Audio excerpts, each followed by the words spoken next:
Hello all, welcome back to S5E on the Sigil stream. My name, as always, is Mr. Harlan Guthrie, and I am here once again with the lovely, the talented Mr. Gary. And we are, of course, joined by the fantastic and hilarious Joe. Good evening. We, of course, wouldn't be anything with the Mr. Mystery himself, Ahmed. Oh, he's doing the reveal. Is he going to spin around and show us the... Where's Ahmed? Here he is. And, of course, Erica. Yay! I was thrilled by that reveal. We are here. I know, I'm sorry. I should have rearranged it. It is Monday night, 7 o'clock. We are so excited to be here, ladies and gentlemen. Hope you're having a great night. How was everybody's weekend? Everyone have a good weekend? It was good. It was busy. It was fun and vibrant. Fun and vibrant and busy. Erica, I know what you did, but tell the audience because I share it. I had my birthday party, and I split into two parts. Part one was the fun and friendly cooperative Left 4 Dead 2. I finally got the real deal achievement, which is the hardest one to get in the game. It took from 10:30 in the morning to 11:35 at night. But I did it. And then on day two, I did the whole thing. And then on day two, I had my friendship ending party, which was a big Monopoly tournament.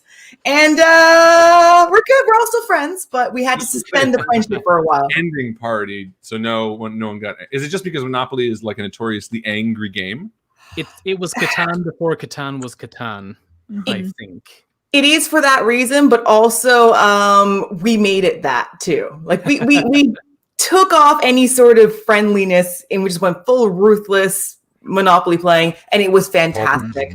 I've never felt so bad bankrupting people and going, oh, this is exactly what I wanted. Congratulations, Erica. Of course, your birthday is coming up in a few days, so happy birthday, Erica, to everybody.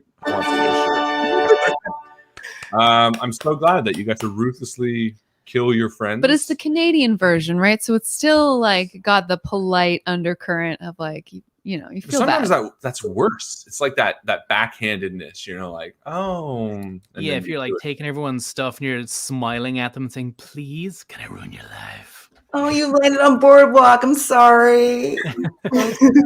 I've got 17 hotels on there.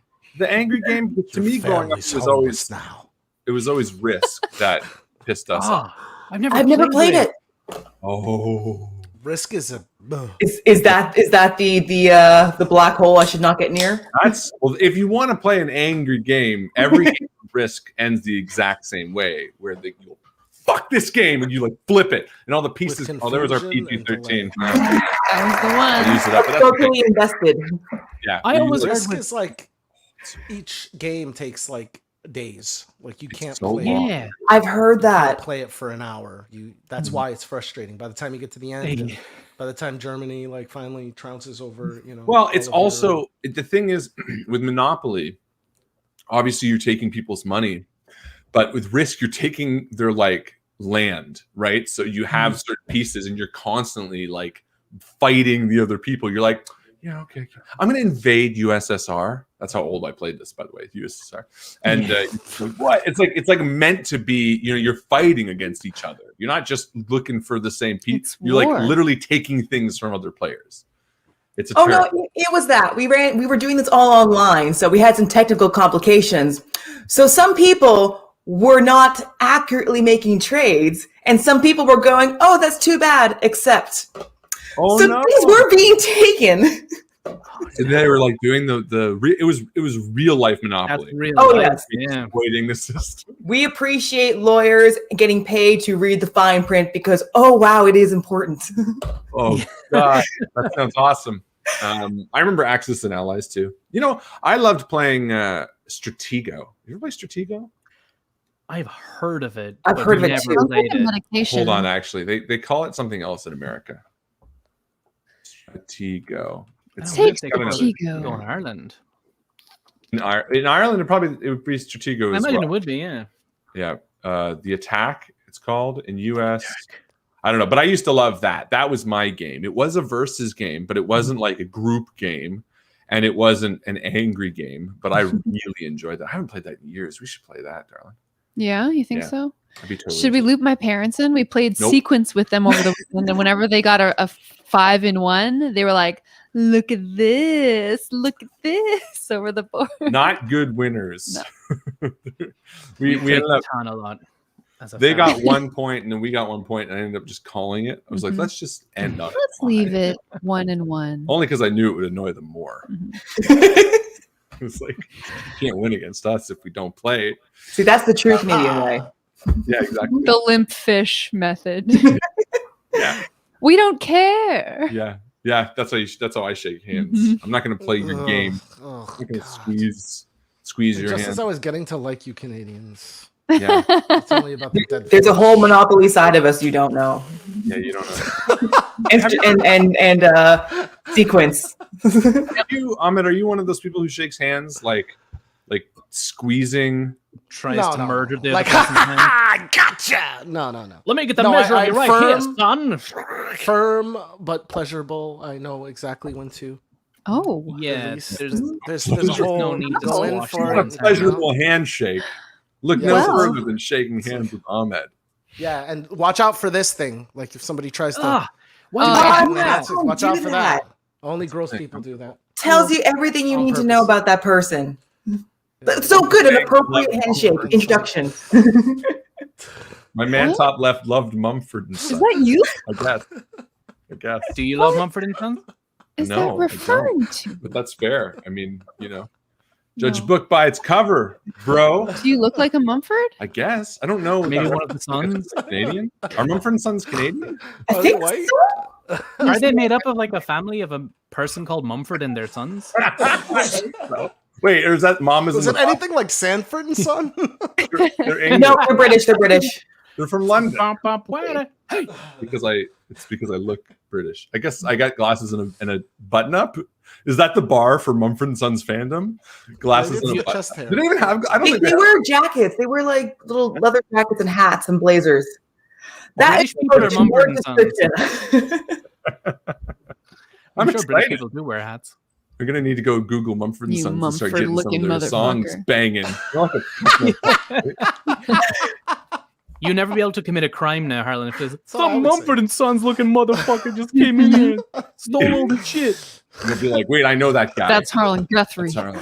I know him. He's Mumford the and one. Sons motherfuckers just trying to This steal British the looking capital. asshole with a button up looking like Mumford and Sons stealing all the shit. What a jerk! And they look it up, Mumford and Sons, piece of shit, and it's like a picture of you, Harlan.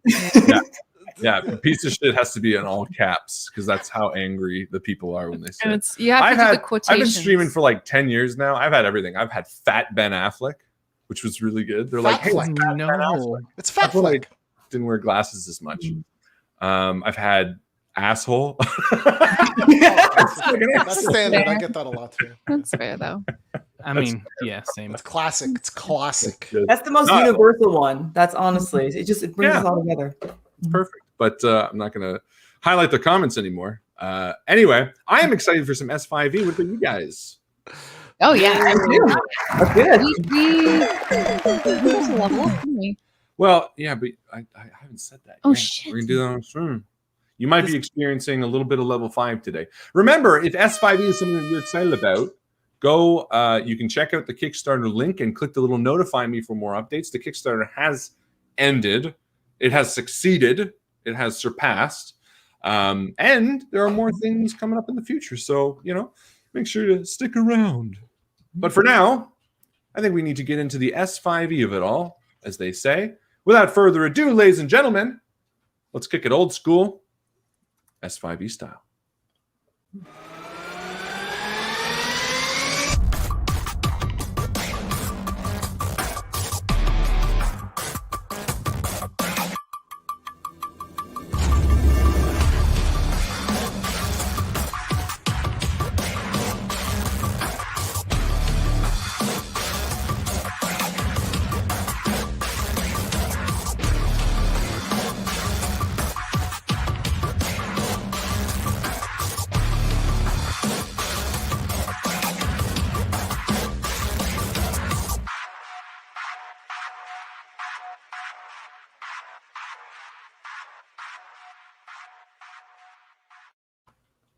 The year is 2021, and this is your moment.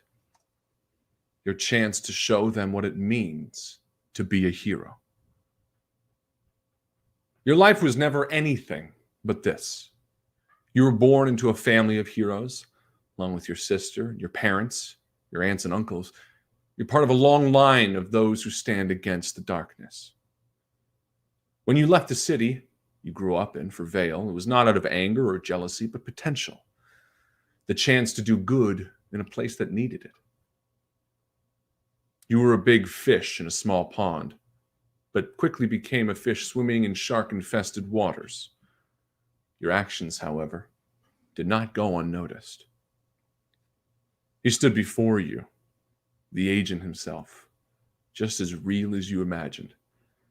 Your kitchen looking smaller with such a large presence occupying it. He picked up a glass of yours, absent-mindedly turning it over in his well-calloused hands, and with a smile turned. I've been watching you, and I know what you're capable of. Pausing for a moment as if to consider his next words carefully, he said, I'm proud of what you've accomplished so far. You remember steadying yourself for a moment, his next words cutting the air of the room. Will you join my team? The yes raced its way out of your mouth, moving faster than your lips could even articulate. And yet, in his eyes, he knew the answer, even before you could give it. He left your apartment that day, Hammerchain, happily accepting your help, with a promise of a future that you only dreamt of. The chance to be part of a team that would do good, that would stop the villains who see the world with greedy eyes. We can do good. His words burned into your mind. Over the next few days, he showed you how beneficial teamwork can be, even going so far as to reveal to you the location of a place he designed specifically for a team in mind. Where was it, Hammerchain? So I feel like if this is somebody who's seen how Hammerchain works, he knows that this is someone who sticks around the neighborhood, who wants to be around people, and who wants to be somewhere that's not tucked away in some far off, fancy, locked off cave. I feel like this is somebody who would find an open storefront, almost a corner store, and make that sort of public facing place like one of the doors to an underground base. But this actual corner store is just in the city. It's just around. It's not quite downtown, but pretty close to it.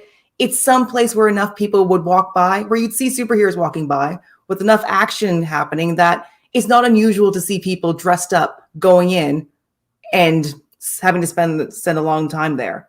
It's hidden in plain sight. And I feel like that's the most appropriate thing if you're going to work with somebody like Hammerchain. Yeah.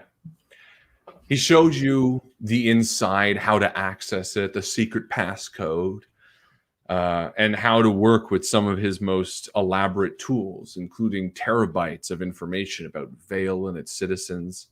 With you at his side, he revealed the other potential members of the team. He showed you a folder: Bloom, Ranjit, Connor. You left that day feeling like you belong somewhere, something you've never experienced fully before, not in this way at least. He met you with open arms, but it was the last time he did so with anyone. You heard the news, same as everyone else. And as you walked the vacant halls of that place that he kept for this potential team, you felt the sense of great loss, more than any of the others. The emptiness you carried was one that you'd felt before in such a way. And so you picked up the pieces he left behind, grabbing the folders of information on each of the possible candidates and meeting them head on, asking them to fulfill this request that the agent had. Some said yes, some were more hesitant, but in the end, each met when you called on them tonight. And each of them now stands beside you as the portal closes. The man that you met on the way to City Hall walking through, And with an eerie blue glow and a sudden quietness, the portal closes, sending him back to his future. The sky cracking with thunder high above, and the words of the ancient ringing in your ears just as he spoke them those weeks ago. We can do good. But did you? You still see the footprints that this being leaves behind on the now wet grass, the blood from the soles of his feet of those he killed. And for a moment, the four of you are standing there in eerie silence just off the highway. The truck, decoupled, sits maybe 50 feet back on the concrete of the highway. And you all sort of share a knowing look. What did you just do?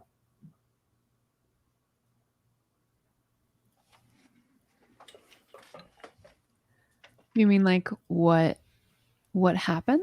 Yeah, how do you all react?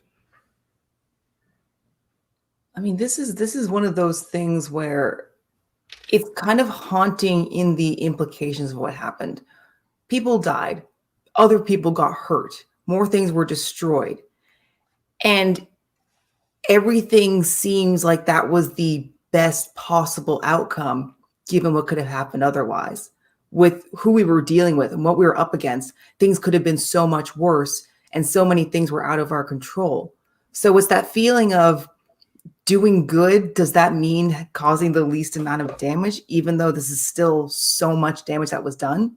And everything that was done to us, even just getting here, like we ourselves took a lot of hits. So it's that feeling of we paid a high price for something that was not going to get much better than it is, and we're going to have to. How does Hammer Chain react to that? That this is all running through his brain. What does he do? Does he turn to the others? Does he say anything? I don't think he is. I think he's just standing there, just thinking. Like he's watching these footprints of the bloodied footprints having gone into that portal. He's just watching it, and letting it soak in. Bloom, what about you? I feel like, you know, how it feels extra quiet after something really loud just happened. Like there's this like void almost of sound, and then slowly it starts kind of returning back to her, and she hears someone screaming. And she turns around and she drops her hands to her side, and she kind of fully takes in this huge traffic accident that she just caused. Yeah, behind you, you see the screams, people clawing out of these cars from the lights that are, again, a couple hundred feet behind you where you caused this accident. And peeling through them, you see the red and blue lights of police cruisers. Very quickly, the sirens are all-encompassing. The flashing lights almost making your eyes feel wider as you all sort of just take yourself back. You realize it's so easy to get caught up in the energy of this fight, this justice, and suddenly you realize as you look down at your own hands and the men you threw from the roof of the trucks, the ones that you maybe, you know, the metal that you grabbed from the side of it, the damage that you've just caused, as the police cruisers sort of pull up to a skid. Immediately, you see a number of them piling out, some of them going towards the truck to secure the back end, a few of them, most of them not paying you much attention. They're all sort of walking around, some quartering up the street, and suddenly that flurry of chaos, as if kicking a hornet's nest, just sort of begins swimming around you, yet the four of you remain sort of still like stones as the river moves around you until the chief exits one of the police cars and walks across directly towards the four of you as you stand in this field. The rain now sort of wetting all your hair and clothes down. It's coming down in droves. She sort of says, "What the hell happened?" And she gestures, widely at the chaos that lay behind her, the traffic jam. She looks directly towards you, Connor. What was that? Is what was needed to be done to prevent something worse. I mean, and you can see she's trying to search the words in her mouth. She was the one who told you, at whatever the cost. And there's a moment where that realization washes over her, that regret. And she says, "Oh God, what'll I do?" Again, she turns back towards the traffic and scans each of your faces. Ranjit, do you say anything to her? Well, I was in the process of getting some clicks for my Insta. And it's quite a disaster, but still somebody's got to document it, right? And then that's when I turn and I see her face and I frown and I kind of slip my phone in my pocket. I say, she locks eyes with you, Hammerchain. Do you offer any sort of justification, any sort of explanation?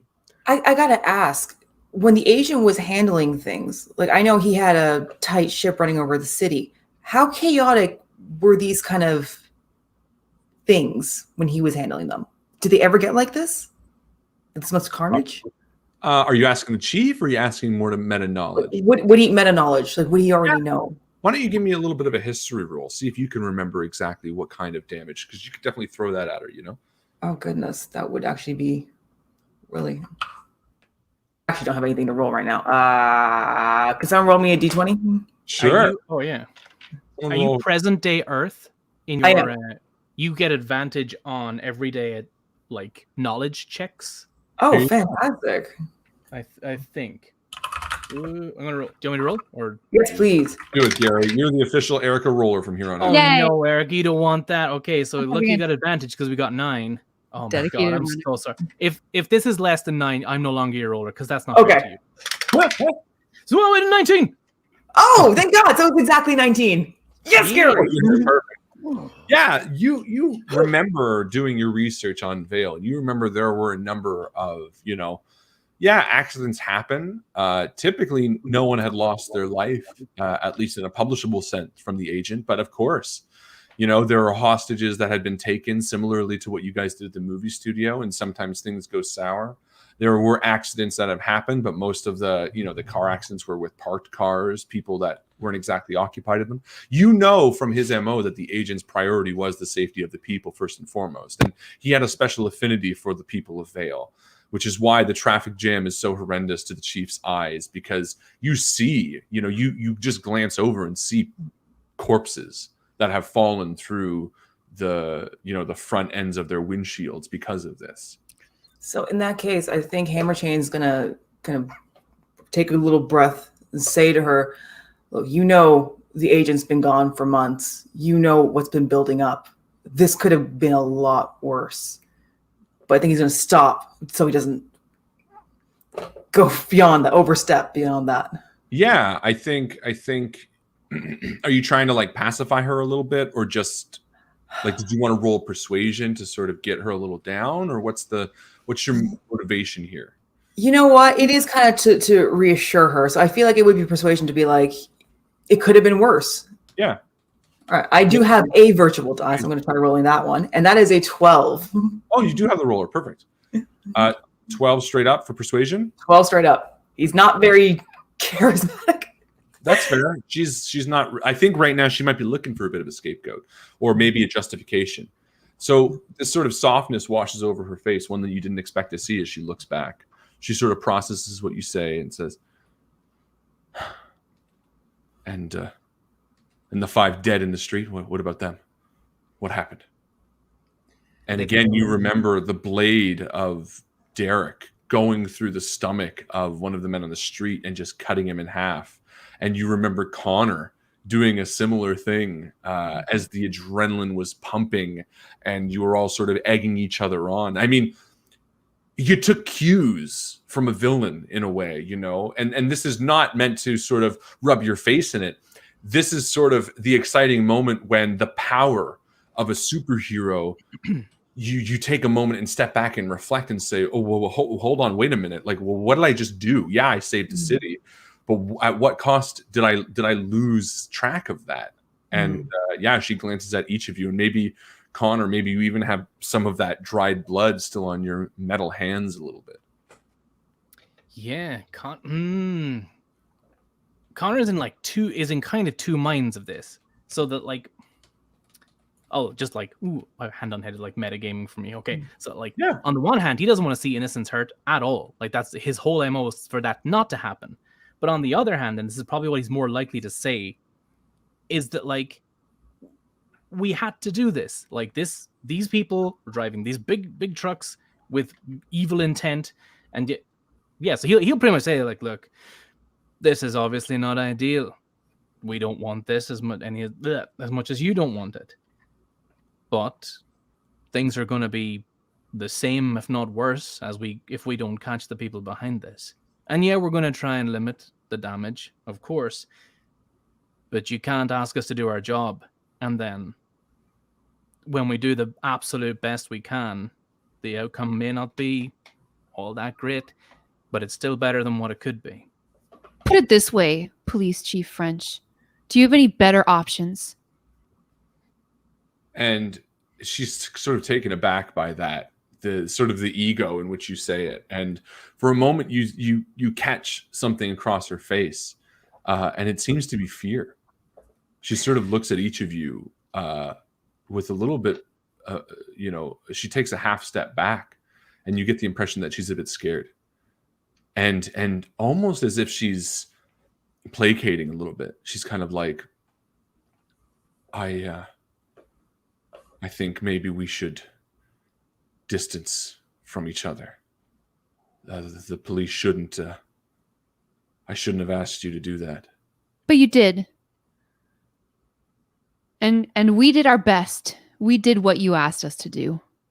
And followed up on the leads we were given. I'm sorry that there are people who got hurt in the line of fire, but we did what we had to do to accomplish our mission. You put us in this position. This is your fault. Mm. And she sort of, again, sort of takes a half step back and looks back towards the police, as they're sort of clearing the truck. And you see a few men in white, what do you call those suits? Hazmat suits? Hazmat suits, yeah. Thank you. Like hazmat suits step out of the back of the truck, and one of them sort of shakes his head and holds up a finger, and you can hear sort of muffled. He's like, "No, one who's missing." And she looks back towards the four of you, and again, very nervously, sort of steps back and says, I think I regret asking you to help at all." And she turns and exits towards the police car and gets in the front. And you can see she's sort of waiting for the driver to come, and he sees and the two of them drive away as the police continue to sort of cordon off the scene. And you see another truck run up as they begin emptying the contents into a secure vehicle. And the four of you are standing off of the road alone. Does this mean we're not going to get paid? Bloom is livid. She spins on her heels. She Connor. still has like fire coming out of her eyes, not literally, just figuratively this time. And she's looking for someone else to blame. You, Hammer Chain, who gave you my name? Who gave you the right to come knocking on my door asking for me to do this? I don't know how to control what I do. I didn't know that I was going to do something like that. Mm. I'm not that person. And it's your fault that I'm here doing this. I kind of feel like Hammer Chain's not going to be able to deny that. Like it's kind of true in that really kind of core at it, because does Bloom know that the agent was behind like getting information, or is that completely new? No, I think yeah, they're aware. So you know what? I kind of feel like Hammer Chain's going to ask her, "Do you regret being here?" Yeah. Same way with Chief, yeah. Of course I do. I didn't want to be along for this ride. I don't want to be here right now. You're perfectly free to go. You made your own choice. You came along. You didn't have to do that. And you look at you, Hammer Chain, like, toughen up. If you're not going to be able to accept a little bit of criticism, not everything is your fault. You can try to be as good as you want, but we got to do our best. And if this is what our best is, then this is what our best is. And as he says, this is what our best is, you see them like washing the blood off like the side of the road as like there's like kids. One like watching. errant explosion from a car that gasoline is just lit goes off in the background. No, but Hammer Chain, you see Connor saying this, and this sort of black and white view of what you do. Is that something that you agree with? And that's the thing. It's the difference between doing well and doing good. Like when it comes down to it, in the end, this is, again, the best thing that could have happened. If they had fought, and started trying to like actually fight a guy who was going to the future in the portal, way more people could have died. More bombs could have gone off. But we stopped that, so we don't actually know how bad it would have gone. So it's that feeling of maybe we did make things worse by getting involved. Maybe we did help, but we're never going to know because this is how it happened. And So Bloom's pacing back and forth. She's like, I didn't go to superhero school like you, Hammerchain. I never came into my powers imagining that I was going to be saving the world one neighborhood at a time. This is just some fucked up thing that happened to my body, and you're using me like a weapon, and I don't know if I want to be part of this anymore. I think the only thing he can say is this was the first time we tried doing this, and we were the only ones who came to help. If it wasn't us, who would it have been? And how many more people would there have been? And I kind of want him to be saying this, meaning it, but still everything else of we could have made things a lot worse by being here. We might not have stopped anything else. So he's saying this, but I don't know how much you're going to believe. And Ranjit, you watching this all unfold, what does Ranjit feel about this? He's not a robot. He obviously cares about this. The damage that's happened, the explosion in the city center, the people that have died. Does he feel responsible? Is he totally fine with this? Yeah, my heart starts beating really quick because I start thinking about the trucks, the explosions around the city. And then I start thinking about my momji, and I try to call her. So Ranjit sort of goes insular and like walks away maybe. Yeah, I walk away. I'm trying to call my family because I'm like because shaking because I just realized that they could be in the blast radius. Like, yeah, that's right. The city's on fire. Yeah. So you see that, Ranjit walks away, Bloom's pacing. Connor remains steadfast. And, the rain and the lightning are sort of reaching this crescendo. There's this moment where, like, you're almost talking louder than the rain is falling because it's just coming down in droves, all bathed in this flashing blue and red light off the side of the road. And it's sort of like, you're in this little ditch almost too. It's sort of off the road a bit. So there's also this darkness coming in with the clouds as well. And Connor, you're just fueled by this sense of righteousness. Yeah, he's like, I don't know if it's righteousness. Maybe like he's telling himself this because, I mean, he will be like looking back at the carnage behind him and like not pleased about it. But he will say to, I suppose, if Ranjit's gone to Bloom and Hammerchain, like, if we don't get involved, if we don't take this stuff into our own hands, it's them that take care of it. And he'll point to the police and be like, and we can and are willing to go further than they ever will or ever even can. And we might die a lot quicker than they, but we can get a lot more good done because we don't have the shackles, the rules that they have.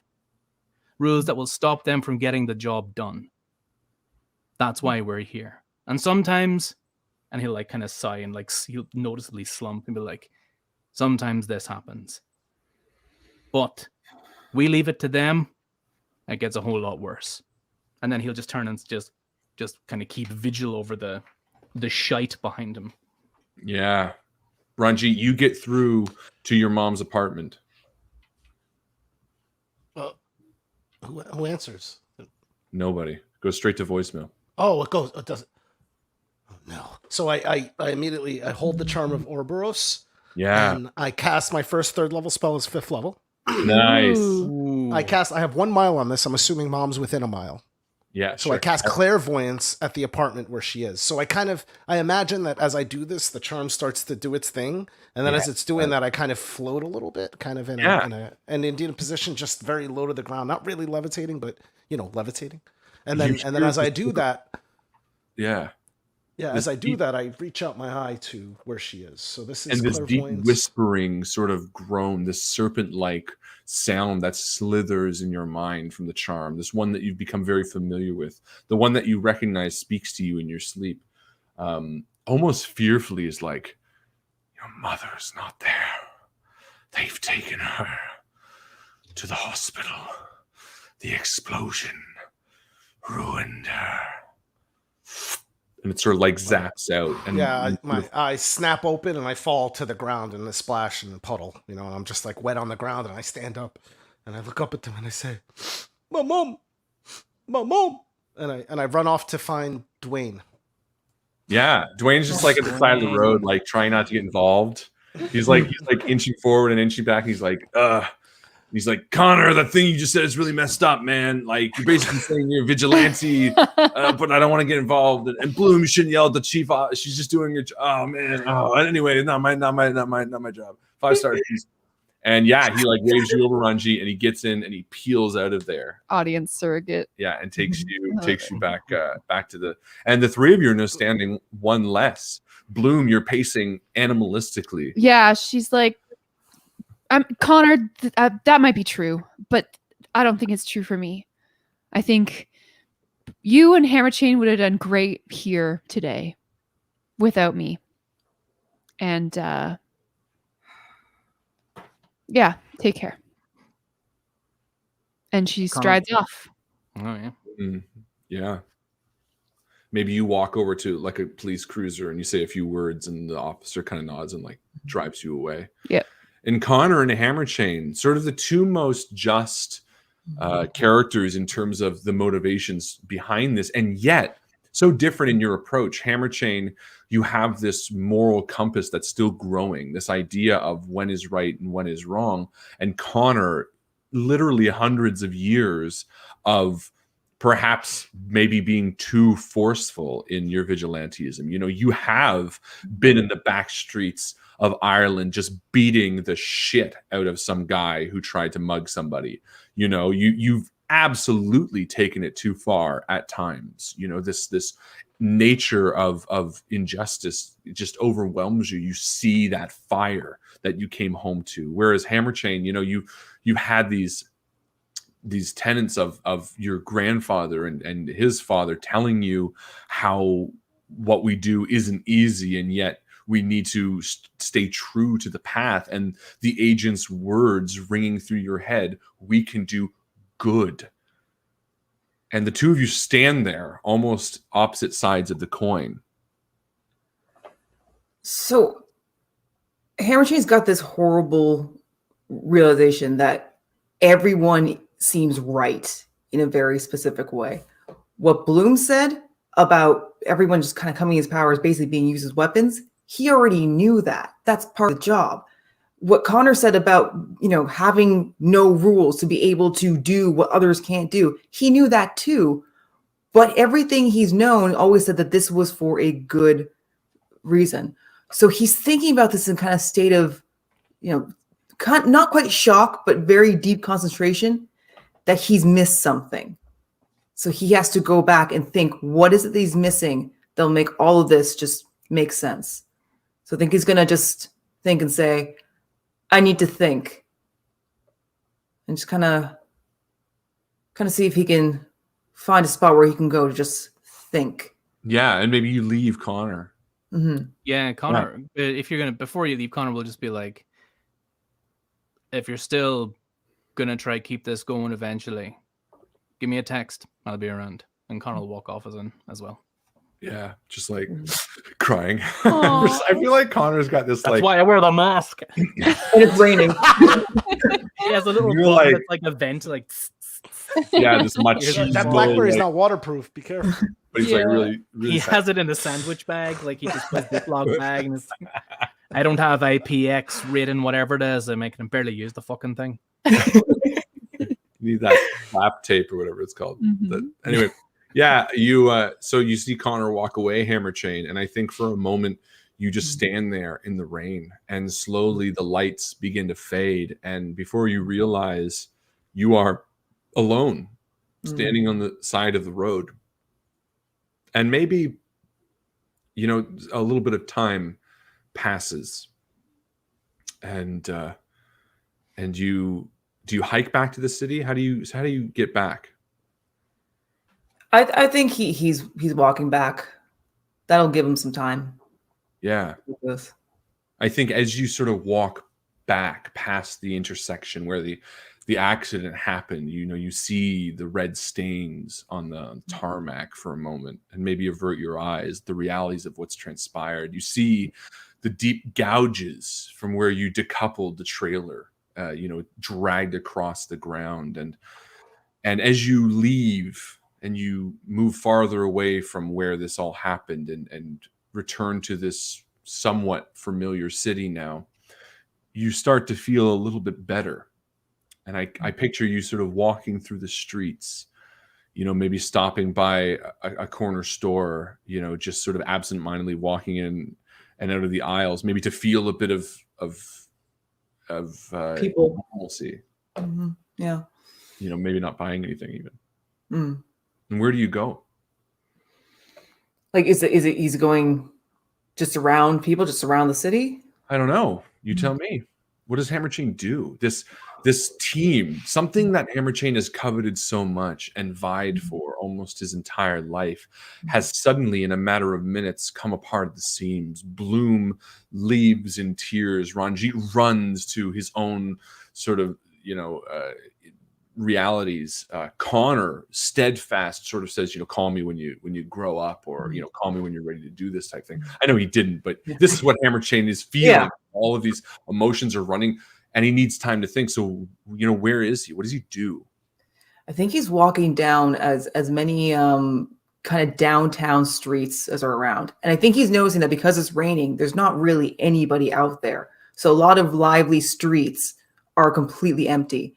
And I think that's starting to get him to think more and more about who he's actually doing this for. He hasn't been able to connect to the city the way he did when he was growing up in his own hometown. He hasn't found his neighborhood. And if he doesn't have his own community, how's he supposed to have a team to help that community? So he's really seeing everybody's just gone, and that's sinking in. And I think there's this moment, Hammerchain, where you're standing in this alleyway. It's sort of a cross section. It's dark back here, but there's sort of a lone light. And lost in your thoughts, you almost miss this sound. At first, you think it's sort of a whimpering.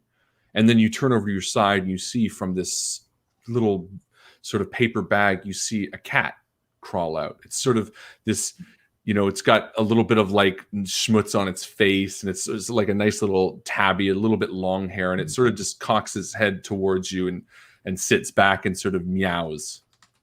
Wow.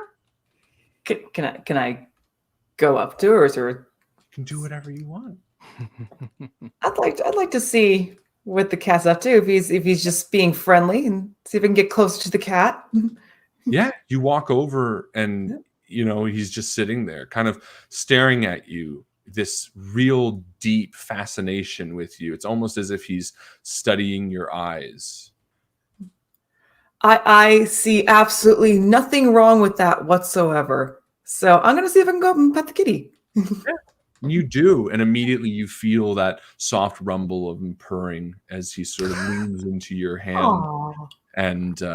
And you know, you can tell, and just by touching, that this cat has been longing for affection, longing for a purpose, to be next to somebody for a long time. And almost without hesitation, he hops onto your shoulder a little bit and sort of, you know, he's relatively small for Hammerchain size, and sort of nuzzles up against your face. Stop it. Stop. I didn't do Too it. cute. I'm super happy. I feel like it's raining. We're in a quiet alley. This cat has no one around. This cat's coming home, or at least getting some food, and we'll see what happens after that. But if I can't have a team, I can at least help this little cat, and that might be the one good deed that he does today that feels good. Well, and that's exactly it. You sort of bring this cat out of the alley, and you know, just around the corner there's a small little convenience mart. You know, maybe Hammerchain walks in, and previously, where you walked up and down these aisles, sort of aimlessly looking at the shelves, not knowing what to get, you walk directly to a tin of cat food and place it down. And you know, the convenience store guy kind of gives you an eye looking at this cat, which it's so clearly mangy. You know, it needs some attention, and he just kind of shakes his head and gives you the can as you slide him $1. Maybe you're out in the alleyway and you crack it open, and for a moment this cat just feasts hungrily, and when it's done, just sits down directly across from you and meets your eyes, sort of ready to listen to your plight. You know what? That's good. I think Hammer Chain's gonna talk to the cat. Like Hammer Chain's gonna go through everything that happened today, from meeting the agent, the excitement of getting what he thought was this amazing opportunity, and how it kind of felt more and more like it was more for his personal gain than any of the things he's been taught by his family to expect, to help people. And how he's walking around an empty city. He thought he'd be surrounded by people he'd be helping. And it's all been reduced to being alone, kind of separated from everybody, and only having one little cat that he's helped, and realizing that's the best thing he's done in a while. And the minute Hammerchain sort of says that, when he says, and ultimately I'm just alone, the cat, almost as if on cue, sort of walks over and just brushes against your arm. And I kind of picture Hammerchain like a little bit, not uncomfortable with it, obviously, but like a little bit surprised by the affection of the cat. And it just sort of lies on his lap as you stroke it and have a reaffirmed sense of what it means to be good. Bloom, you left this place. The cop drops you off where? The cop drops me off at the docks, where Mona, as she's known here in her hood, she walks the familiar decks to get to her houseboat where she lives. So she lets herself in and she turns on the light. I think the minute you reach the door, there's like a pinned note to it. Some bill forgot to be paid, something like, your dock dues are due. Yeah. Like underlined. So she pulls the trash off her door. She throws it in the sink as she gets in, and she lays back on her bed. It's been converted in that position from her kitchen table from when she woke up this morning. It's a pretty small place, and the place is covered in knickknacks of the science and engineering world. Every windowsill is crammed with beakers and moving silver instruments and plant life hanging from macrame hangers. And she's only laying down on her bed, resting her feet on her pillow for maybe 3 minutes, looking up at the ceiling before she hears a knock on the door. And she walks over, exhausted. Like, she almost thinks about not answering it for a minute.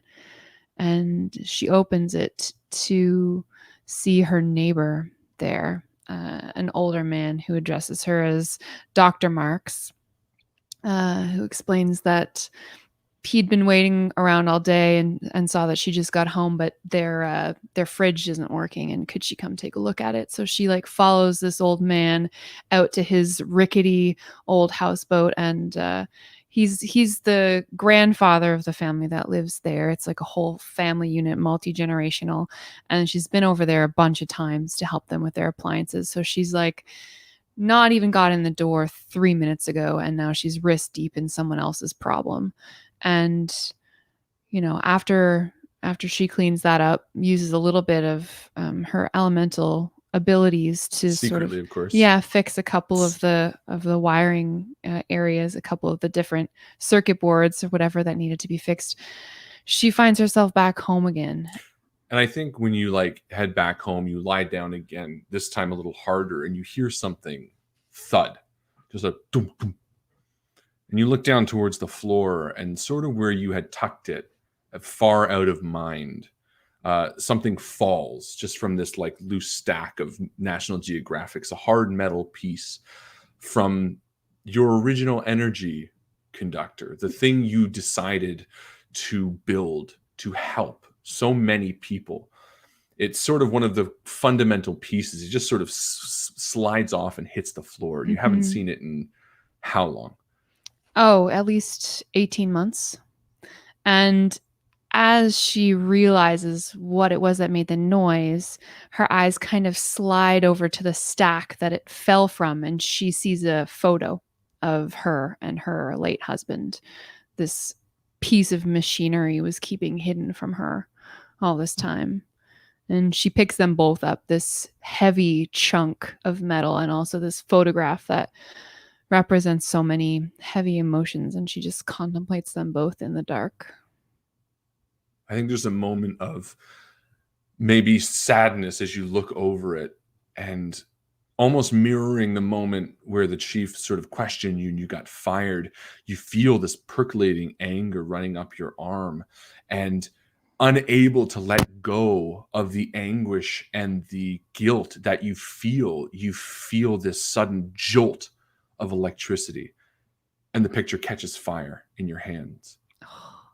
And as you stand there watching the literal manifestation of your guilt destroy this thing that you love, there's this moment. So often have you walked this path where you've fallen into bed or the ocean or another way to go. But this literal example of what transpires before your eyes, you pause. And you feel differently about something. Why? Because I realized that my outburst was born out of my own guilt, but that my teammates were right.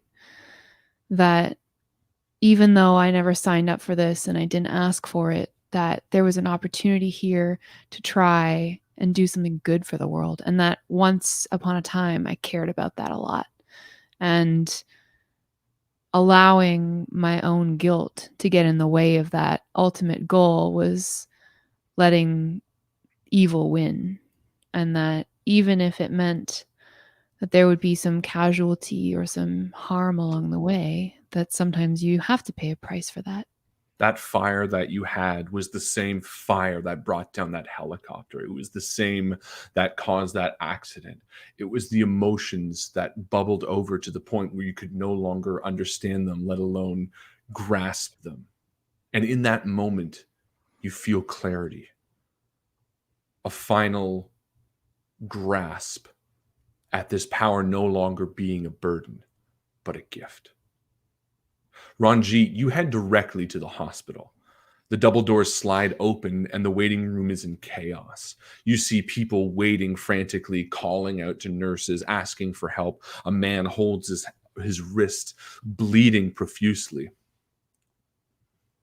Gita, Roshan, I'm looking for personnel. Somebody, the staff. And you see a guy, he's just kind of like pointing as you sort of talking to yourself. He's like, go ask there. And he's like calling out numbers as people are trying to pour in. I don't know how the American healthcare system is, but that's the case. As I move through the crowd, if I see somebody in distress that I can help, I just touch them and cast healing word on them as I move through the crowd, just kind of like as I make my way through the ER. Just make people feel better as I make it to the receptionist. Yes, a sleight of hand roll. Yeah, I can do that. Just like dealing out. That's health. one of the things that I do. Right. This is at a +4, and I just realized there's no rollers up, so I'm gonna grab. You want Gary to roll for you again? Okay. Ooh. I don't know if he does. Yes, Gary, roll for you. Already did. I'll roll for you. You know what? I rolled a 10 the first time, rolled a fucking 11 the second time. All right, so that's a 16. My sleight of hand. Yeah, you're good. You heal somebody pretty quietly.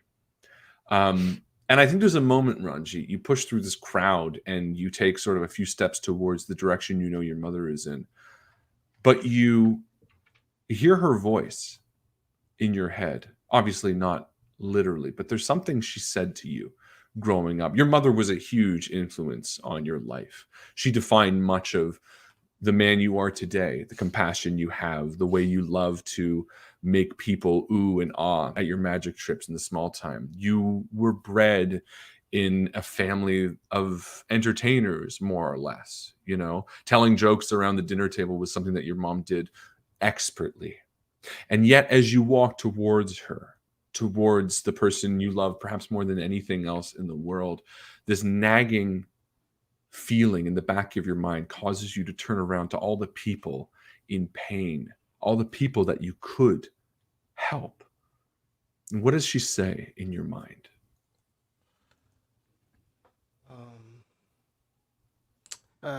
Don't eat all the pani puri. save some for your cousins. Aw. And so that was like, I'm looking at her and I'm like, so I use another one of my 3rd level powers now that I just graduated into. And I step into the middle of the ER because now I'm like, my head is so full of noise. I just want quiet. Yeah. So I cast Mass Healing Word. Now that's a much tougher Fuck version yeah. of Healing Word. Yeah. So I grab the charm in the middle of the chaos. Yeah. And I take a deep breath and get really low in the middle of them, and then a bright light just kind of flashes over the whole room, and everybody just gets quiet. There is, and then like, the a baby guy, crying. the there's guy like in there.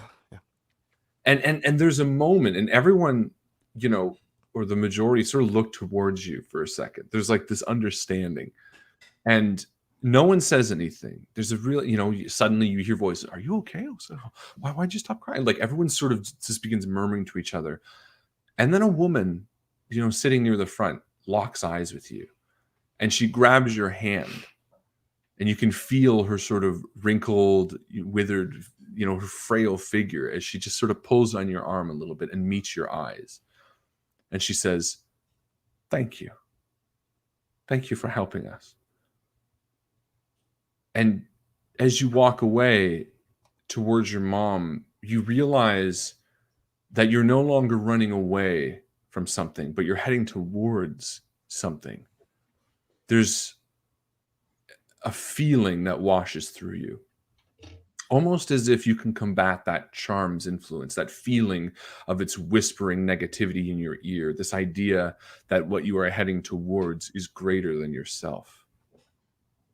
You head towards your mom's room, and she sits up in her bed, locking eyes with you, with an odd expression. You would swear that there's a part of her that knows what you've done for the pride that she looks at you with. This element of, that's my boy. Yeah, I slide in and like onto my knees and like grab her hand. I almost slide her. I grab her hands. And I grab her hands, Mom G, and I hug her legs. And I'm happy she's okay. She pats your hands, and you share a few words of moments, and eventually people come into the room that need to share the room, and she's like, "I'm going to be okay." And again, she sort of looks at you with this knowing look and says, "But you have work to do." And Connor, you left, and I almost picture you just walking. I don't even think you took the road. You sort of walked as this crow flies somewhere. Connor will have, well, yeah, I mean, he's just like, he's ruminating over this whole thing. He will have definitely, I'll cast Spider Climb and up the buildings. Yeah. And like initially he'll just be like, you know what, I'm gonna keep an eye out for any crime I can find.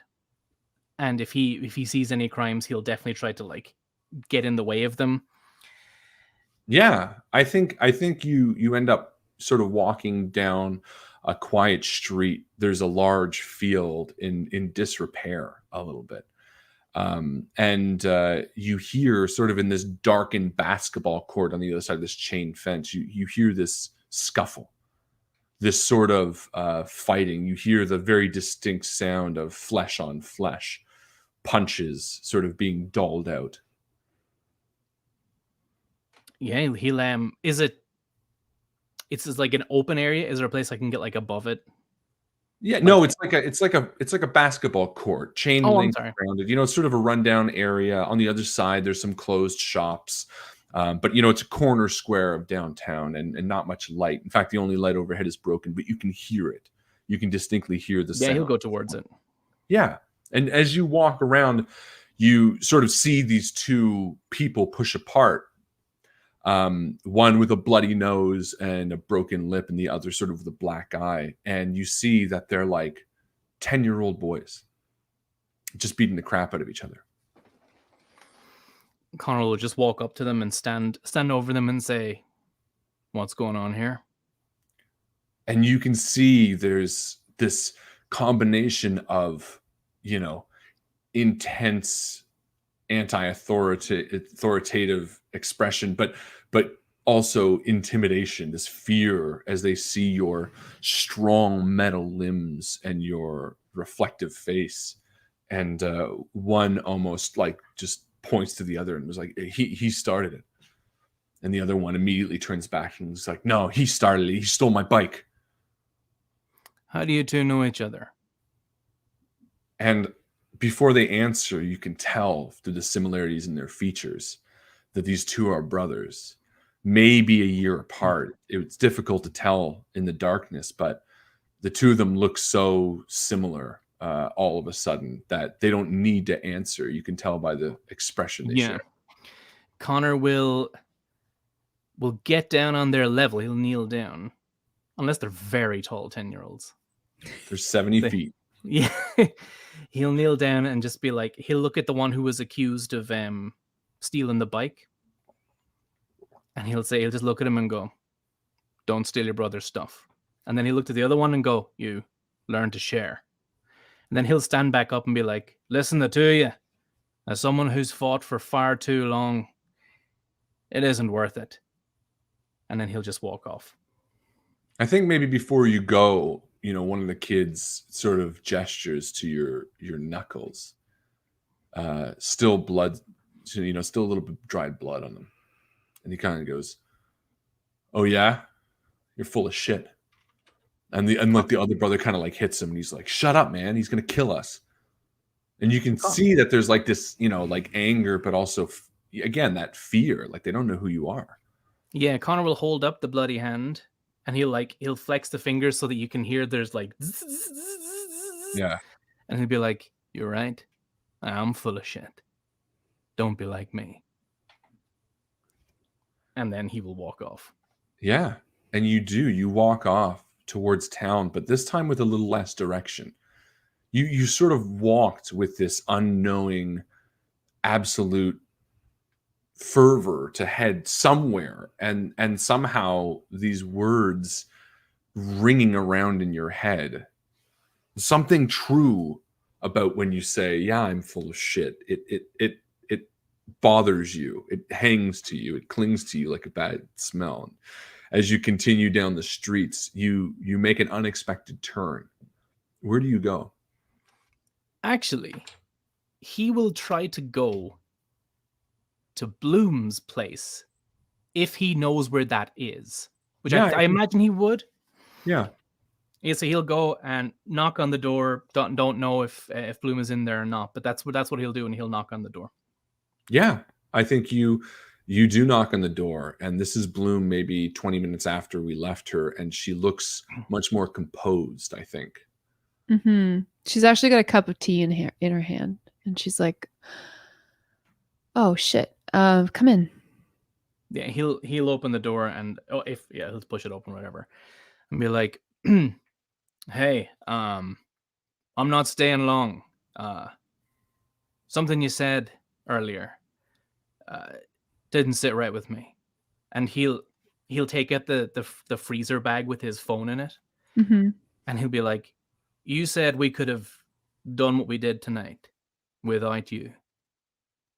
And that's just not true. If any one of us, or any two of us, had went in without the others, we definitely would have failed, died, or worse." And he will just hold up the phone and be like, "I know this was simple for you to fix, but you don't know what you did for me when you did." And then be like, "So look, I don't know if I'm right when I said what I said. I don't know if the kid's right." He means Hammer Chain. Mm-hmm. But the four of us together is what it took to get it done. Any other combination wouldn't have been possible. So I don't know what you plan to do if this is the last we ever see of each other. Thank you very much for fixing the phone. I truly appreciate it. And Bloom is like, I mean, I've done some thinking tonight myself, and I shouldn't have spoken so harshly, especially against Hammerchain. He's so young. He really wants to make a difference in the world, and I shouldn't have. Anyway, listen, I don't know if you're heading somewhere right away, or if you have a few minutes, but well, you brought up the phone, and listen, I think I have some ideas about some improvements for your hands. Ranjit, you exit the building out into the night air, and standing across from the entrance, you see Hammerchain with this cat. He's just sort of like stroking it, and this cat looks cleaner than we've seen it, but it's still a pretty mangy looking cat. And I think I could imagine Hammerchain going there because Ranjit was the only one who sort of revealed where he was going. And as you cross the street, Hammerchain approaches. Do I still have the cat with me? Yeah. All right. No. Inside. Yeah, I can see just hanging out inside the jacket, just keeping it warm. Looks like you've already recruited and replaced me. It seems. Well, he's certainly got a healing effect, and that's the best he can do for puns. But yeah, I think you say he's pretty friendly. I don't know if he's got away from somebody, but I'm gonna see if I can find his family. But we'll keep him dry until then. You give him the same speech about liberty and all that. Yeah, I think I practiced it a couple times. Should be good for you guys now. Hey, I'm hungry. Want to get a bite? Yes. I know a great place. Yeah, the two of you go to grab a bite, and after a few minutes of talking, Hammerchain, I think maybe you decide to bring Ranjit to the place that the agent put you. Sort of showed that the team was meant for, this secret area, and I think equally, Connor gets a text as soon as like his phone gets pulled out of the baggie, and after the improvements are done, I think this text comes through, and you all sort of converge to this address. And I think, maybe Hammerchain and Ranjit get there first, and Hammerchain shows a bit of what this place is to Ranjit, and then the others show up. I kind of imagine this elevator like going down to this facility underneath, something.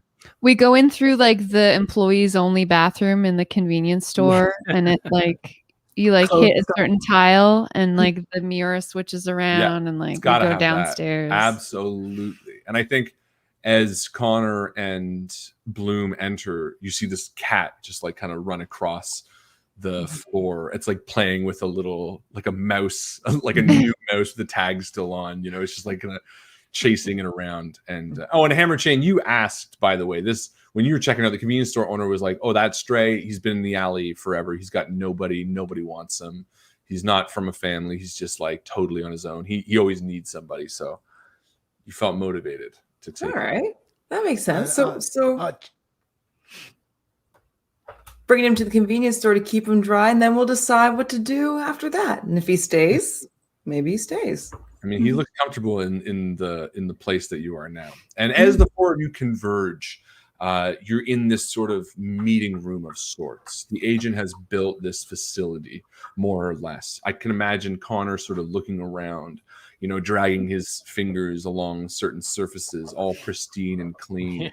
The whirring of electronics sort of over by a bank of computers, and this room with 5 chairs sitting around a large silver table. There's sort of this awkwardness that hangs between the four of you. So checked with my mom, and she said I could hang out with you guys. Actually, it was more like she said I should hang out with you guys, that you're good for me and all that nonsense, Hammerchain really has been practicing his speech, and you can see in his eyes when he's going to take a first breath, and what's going to come out is either going to end in 10 minutes or you're going to cut him off. But he's going to make some very good points in there of something made us want to come out here and help. We messed up. We don't have to leave it there. And, maybe it's time we offer the help we have instead of trying to fill a void. Again, how long you want him to make that point is up to you, everyone's patience, but it's the full 10. And I think moreover than anything, everyone kind of needs to hear it. Everyone needs to hear that it's okay. As the cat walks right across Hammer Chain too.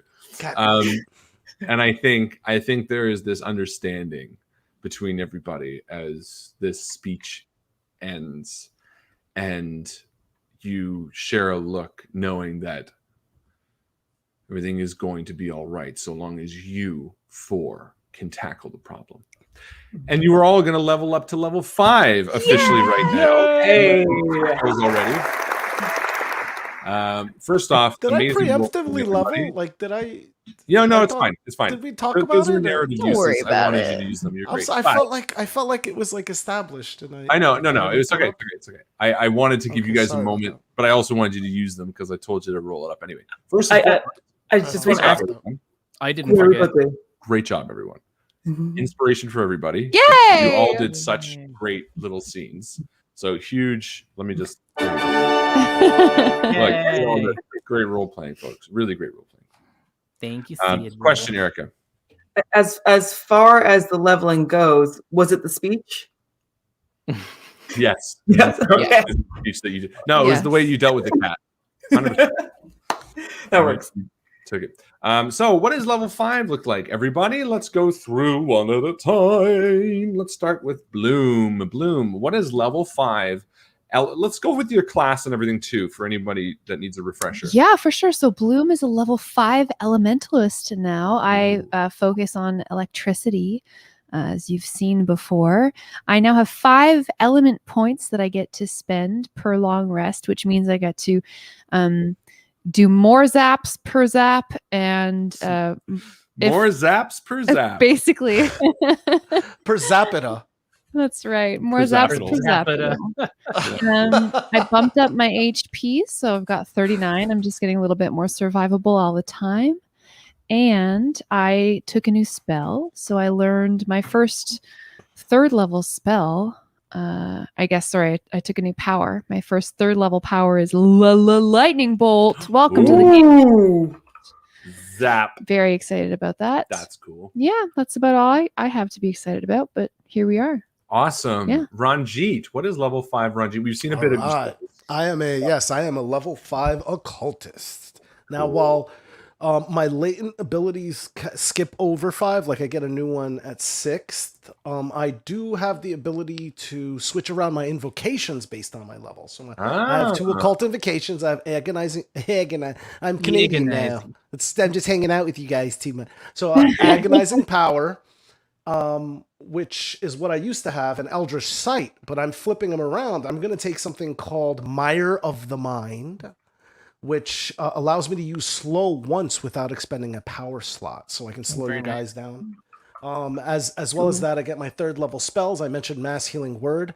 There's 2 that I get from my occultist class, one called Clairvoyance, which I used, and that's just an eye to see what's going on somewhere else. And then the other one, which I'm really excited to like unleash on you, but I'll tell the audience about it anyways, Reassert Reality, which is I have the ability to suppress superpowers. Like that one. That's cool. Yeah, and there's also a really cool spell called Power Circle, which is essentially like circle protection from good and evil, but it actually in this game it's more like a Doctor Strange shell that protects you from all kinds of stuff, you know. So that's kind of exciting as well. Very cool. So cool. Occultist is such a cool system. Yeah. I mean, like class. Connor, lay it on us. So Connor is a level 5 kinetic, but within the kinetic class, you can specialize in stuff like speed, agility, toughness, and I focused on agility because I love spider climb. And at 3rd level, I think, 3rd level, I came into being able to cast spider, just knowing spider climb. But now at 5th level, I know a power called redirect attack, which I haven't read up on in a while, but it is as it sounds. Someone can attack me and I can nope, and put it right back on them because I'm so agile. That's cool. And you get more hit points, and I'm going to, I think, get more spells, but I don't know what they are yet. Fair enough. It'll probably be in the punchy if I can get a second attack, I'm going to get a second attack if I can. Or I'm going to be, how can I explore more effectively? Like just what can I do that's more spider climby? Just love the spider climb. Ain't nothing wrong with that. It's the best. Hammer chain. What's level 5 hammer chain looking like? You know what? He's had a great time at each level, but I feel like now he feels like a superhero. Before he had a lot of ability to follow up attacks, he can now attack twice. Attacks instead of once. And the power behind those attacks has also gone up. So I'm like, he's a force to be reckoned with right now. That's so good. And I want to say that's it, but that's a lot. Yeah. So cool. Very cool. Also, Zia just recommended that you name the cat Nails because you're hammer chain, hammer nails. And also the cat has claws, which are nails. Yeah. I am so happy and just immediately yes. Yeah. Yes. So nails hops up and sort of inspiration for you. Yeah, inspiration. Naming him Nails gives him it makes him like more of a stray, right? He's like, I'm Nails. He's like a little tough, got a little snaggle tooth. He does have a snaggle tooth. Nails. So the four of you sit around, you feel this surge of energy coming over you, not really. And I think there's a moment maybe where Connor and Ranjit, I feel like Ranjit brought some food and Ranjit's kind of like, come check it out in the boardroom. Yeah. There's like some samosas and some. Yeah, I mean, as soon as we have a minute alone, Bloom kind of like awkwardly gets a little bit closer to Hammer Chain, and she's got a little bit of blush going on, and she says, "Listen, Hammer Chain, I shouldn't have said those things back there.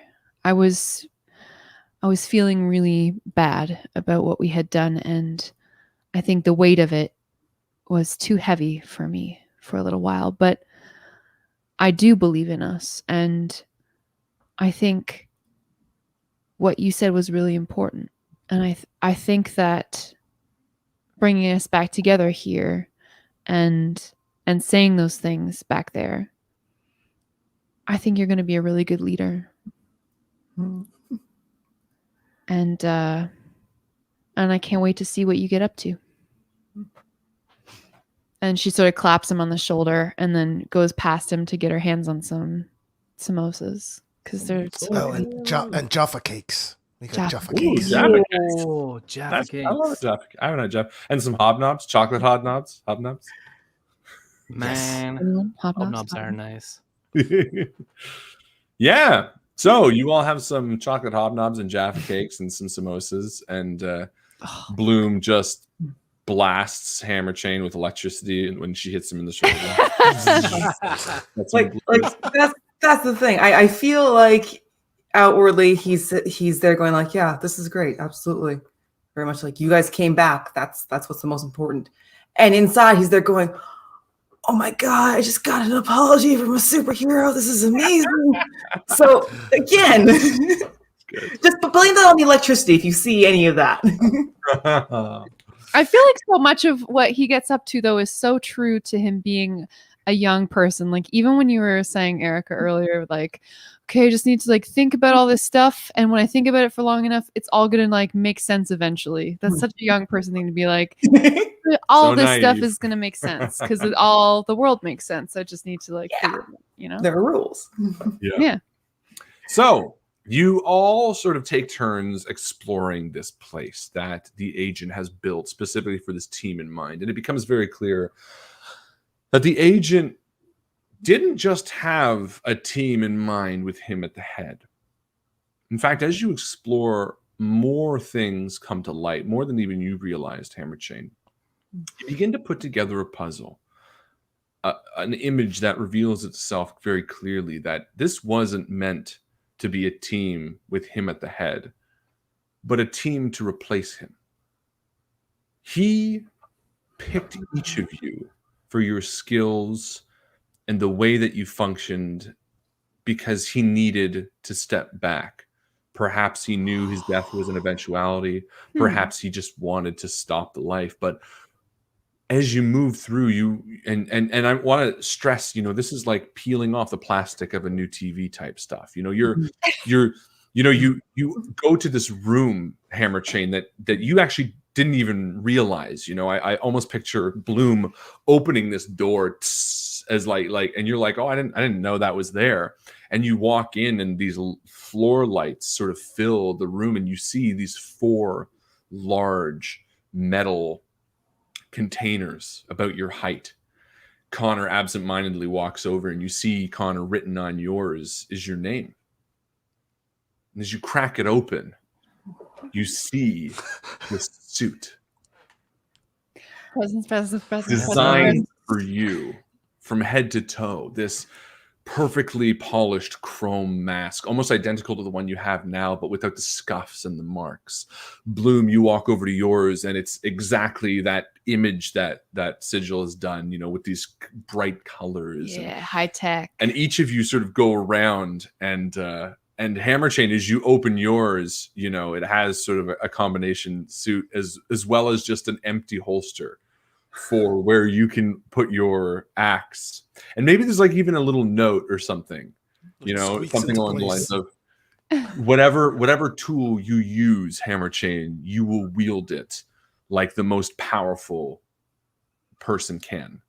You know, something like reaffirming that it's not the tool you use, but who swings it. That's what it says, something like that. As a person, I'm genuinely so happy right now. Like, that's so wonderfully awesome. like really clean, like pressed clothes tucked underneath too, and like a new set of shoes, and like showers at the far end. You know what I mean?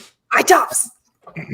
And yeah, you all sort of share this like bewildered look of being impressed. What does Ranjit get?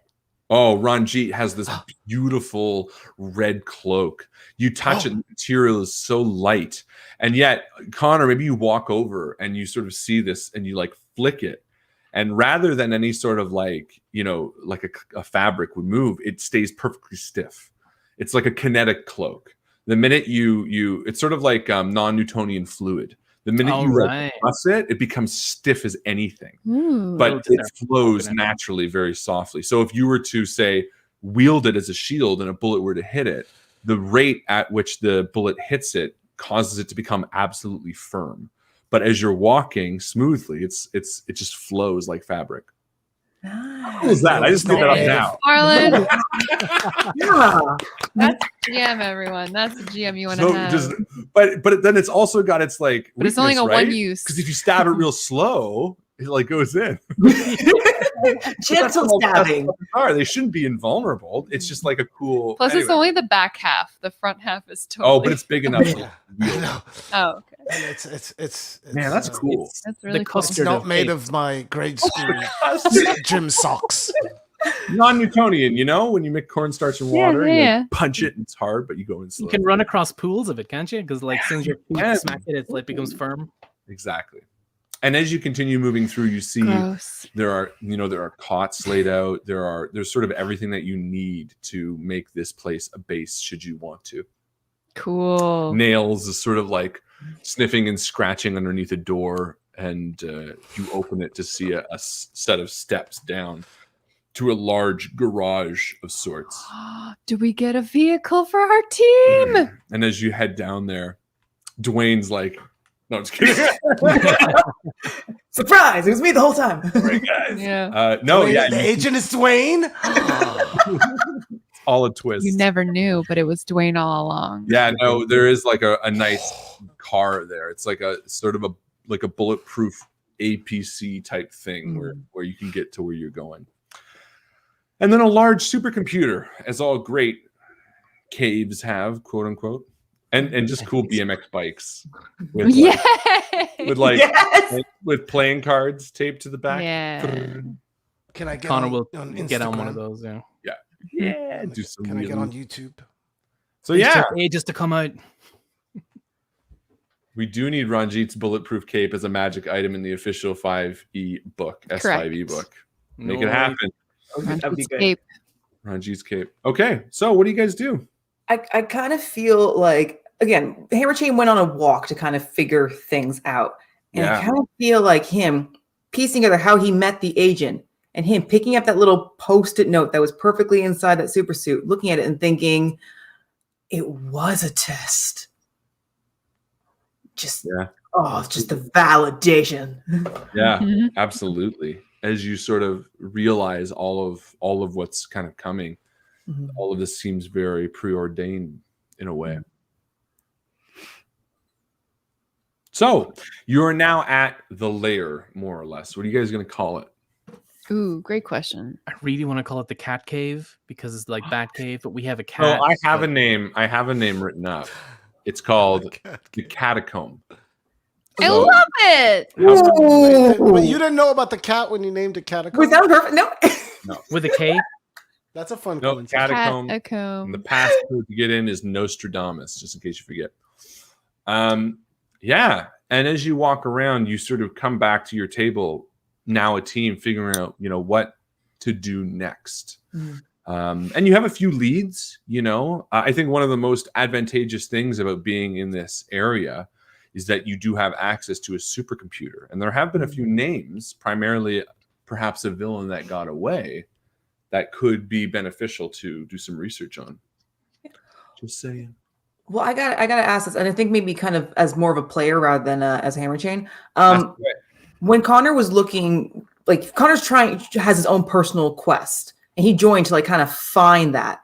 But then he saw Corvid, which is great. But unlike Hammer Chain, who's there going like, yeah, super villain, is that at all what Connor wanted? Would he look into that, or would he start looking for his own information on his own quest using the supercomputer? Connor would. No, because he's been on his own quest for so long, that's just his base all the time. But he can multitask a little bit. If this is I don't know where the person I'm looking for is at all.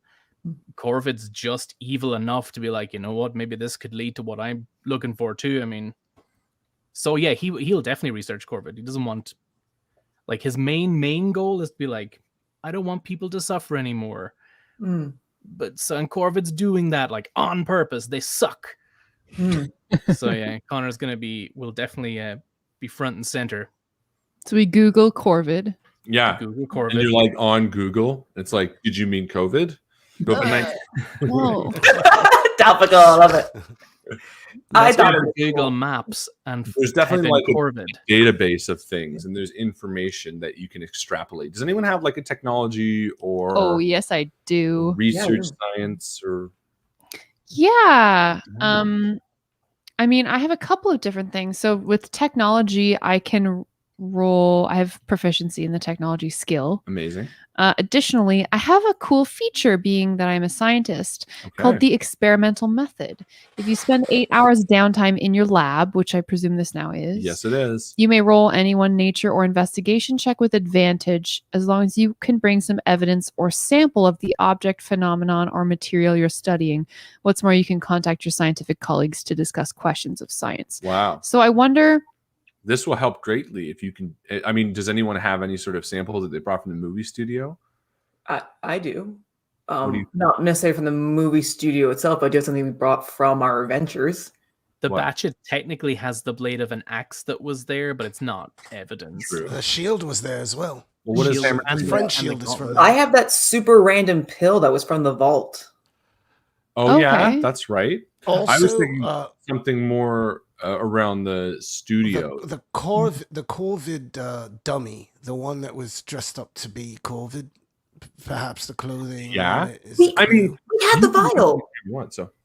We had that vial of the nail polish for one, but we also had another vial of blue stuff that we got from one of the barrels in the very first time we walked in. Right. Yeah. That.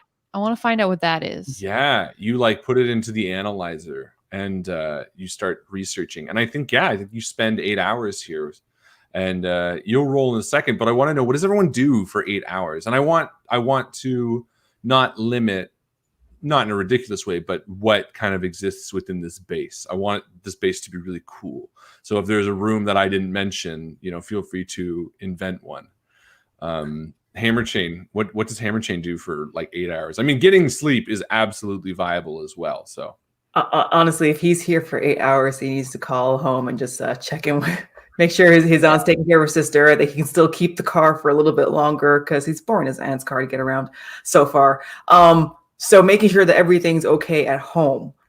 Then what he's going to do is see how much stuff was geared for him and seeing if there's anything around that specifically catches his attention more than anyone else's. So he's touching everything. Like this is like a weird smearing of hands over every single wall and like just picking everything off, trying not to break it. But if he does a full tick style and rips off one of the candlesticks or whatever is there, that might happen. He'll try not to break it. Yeah, no, there's no like, other than the stuff that was specifically built for you, which I mean, I like your character wearing whatever makes him comfortable, but it's like, if you would prefer a suit that the agent designed for you in mind, I absolutely want that. It's just because you picked sort of like a hoodie. I didn't know if that's what he envisions or what, right? Well, because underneath, he's trying to make sure he doesn't look so over the top as a superhero. He wants to be a superhero of the people, but underneath, like that's fair game, if that's fair to say.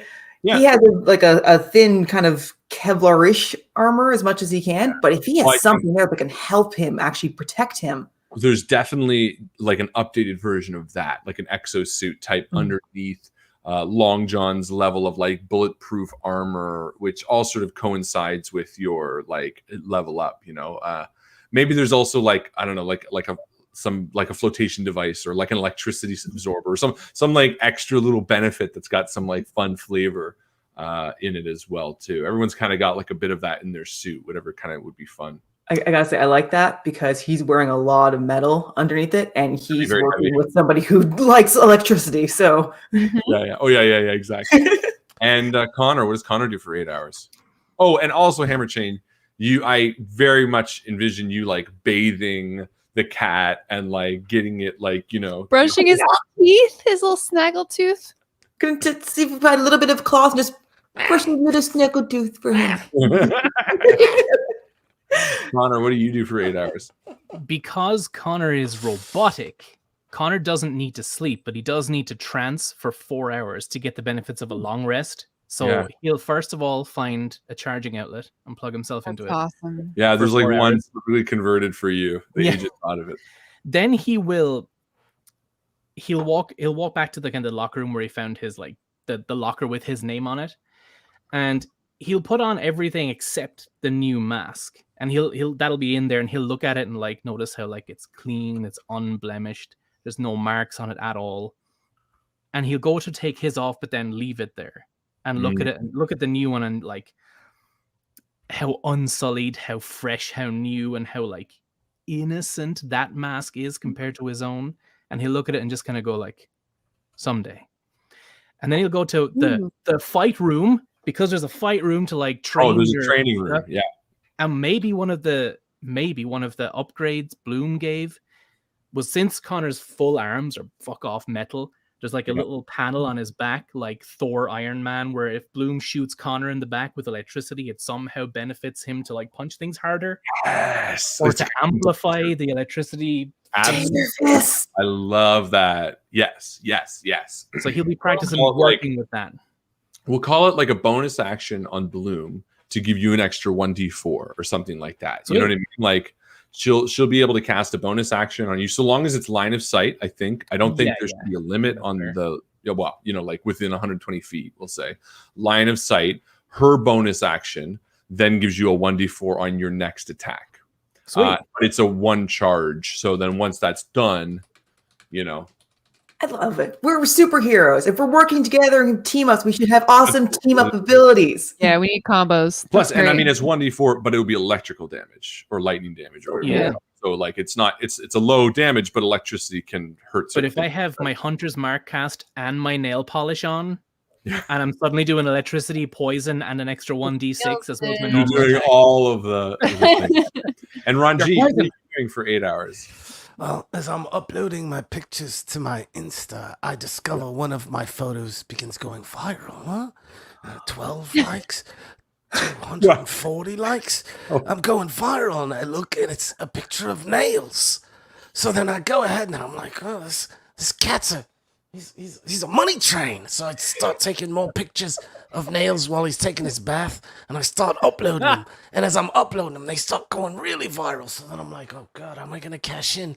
So then I start a Nails-centric social media page. Yeah. Written like it's from Nails' perspective. The funny thing is, like, it's like skyrocketing because you keep taking pictures of like the agent's stuff in the background, and people are like, and you're like, you're not realizing it. You're thinking it's the cat, but it's like the address of the secret. You're doxing us, man. Oh my god, is that actually something that could be happening? Oh yeah. Pretty funny. Yeah, let's say it is a little bit. Like, it's a combo, right? People are like, oh my god, this must be the agent's cat, and people start thinking that the cat's taking over for the agent.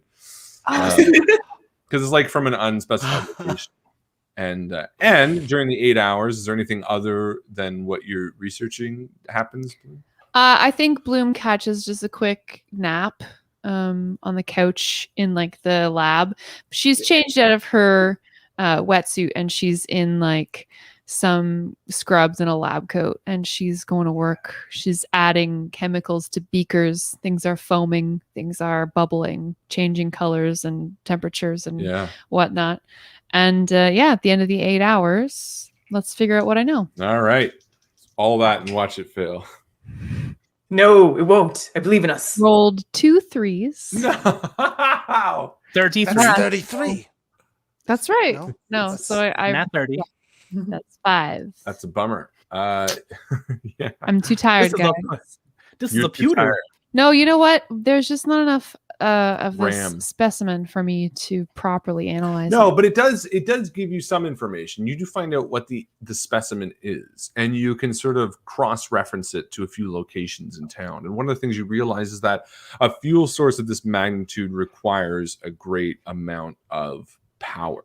Something that would be, because it's sort of processed at a very high grade. And maybe like there's a moment where Connor walks over and you bounce some ideas off each other. And if you want, I'll let you use your inspiration to roll another D20. I would love to. Yeah. Okay. Could I do a help action Yes. instead of rolling the inspiration? Another 3? No, I rolled 21. Oh! Yeah. Okay, good. Natural 21. Connor's like offers the thing and it all clicks for you. Yeah. He unrolls the map and he's like, well, it could be here, here, here. And I'm like, And you like put your finger down directly on the dam. You're like, the dam. You see like just a hop, skip, and a jump away from it is an old fuel processing plant that you know has existed long before Vale was there. You know that they would need enough power and only the dam directly would be able to feed from the grid without affecting the city. And it all sort of clicks in your mind that if they were to be collecting this for a long time, they would have to have a sizable occupation at the dam. Not to mention there's something that stuck out to your mind about sort of the whole situation, and you sort of review the studio layout and the way it went and some of the muddy tracks and the footprints that the feet came from, you know, sort of all sort of leads you to this idea of the dam being the location that Corvid was hiding out, at least. it all makes sense. The studio was sort of meant to be a distraction.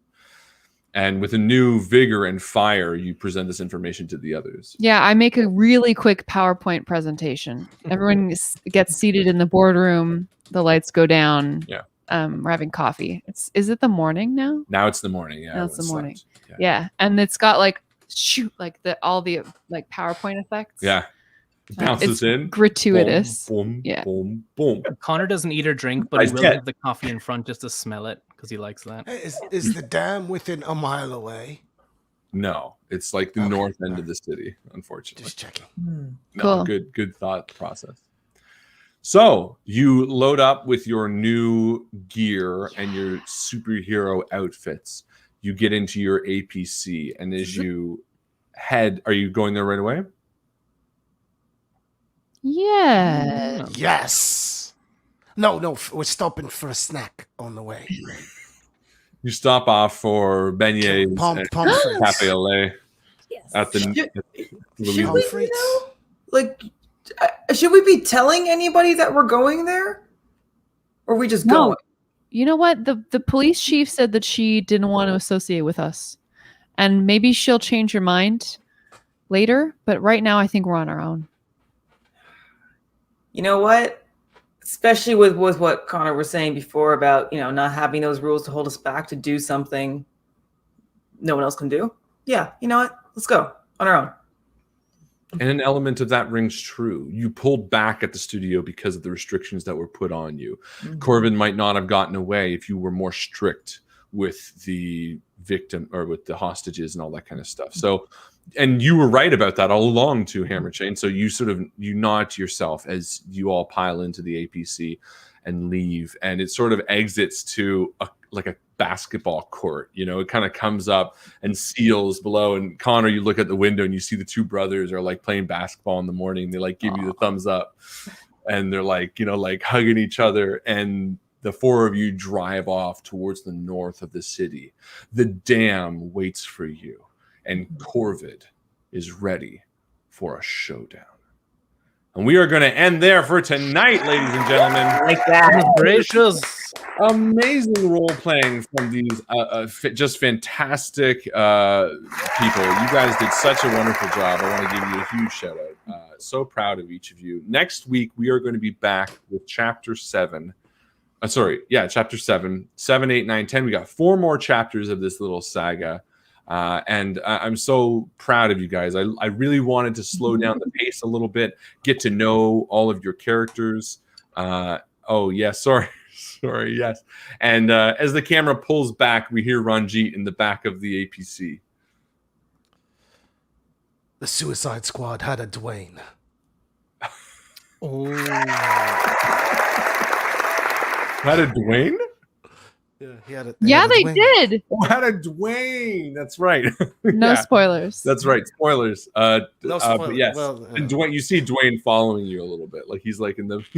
He's like, I got you guys. Could Dwayne drive the APC? Could we have stopped? For sure. Fucking hashtag Dwayne is the agent. I think he's. I'm getting kind of suspicious, man. He's a really good Uber driver. You're going to be back 7:00 Monday. So exciting! So excited to see what you guys do. I'm really proud of you guys. It was great. We focused on each of you for the first 6 episodes, and now we got to see those backstories sort of come to fruition as you separated and grew a little bit, and then came back together for the ending. And that was really well done. I'm very proud of you guys. So excellent job. Thank you so much for watching. If you liked the video, make sure you like the video. We're going to be back Monday night, and that is it from us. As my good friend Ahmed always likes to say, the Suicide Squad had a Dwayne.